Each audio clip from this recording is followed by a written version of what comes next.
నమస్తే foodies, welcome to Melbourne వంటశాల. ఈరోజు మనం చేస్తున్న రెసిపీ ఆ బుజ్జగనపయ్యకి ప్రీతి అదేనండోయ్, రవ్వ లడ్డూలు.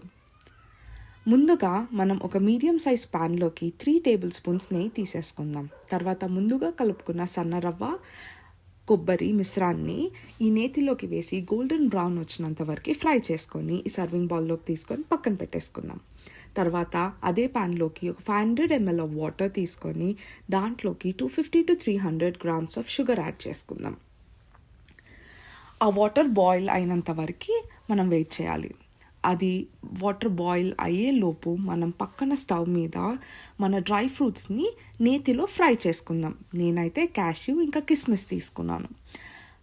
ఈలోపు వాటర్ బాయిల్ అయిపోయి ఉంటుంది కదా, ఆ పక్కన పెట్టుకున్న మిశ్రాన్ని మనం ఈ వాటర్లోకి వేసి కలుపుకుంటూ ఉందాం. సో ఈ కలిపేటప్పుడు ఉండలు రాకుండా చూసుకోవాలన్నమాట మనం.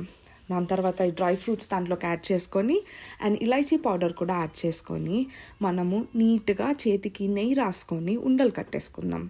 ఉండలు కట్టుకొని ఒక సర్వింగ్ బౌల్లోకి తీసుకుంటే టేస్టీ రవ్వ లడ్డూలు రెడీ.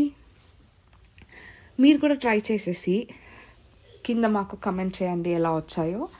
అండ్ ఇంకా మరెన్నో వీడియోస్ కోసం మా ఛానల్ని ఫాలో చేయండి, లైక్ చేయండి. అండ్ నెక్స్ట్ ఏ వంటలు చేయాలో కూడా మాకు తెలియచేయండి కింద కమెంట్స్లో. So thank you all.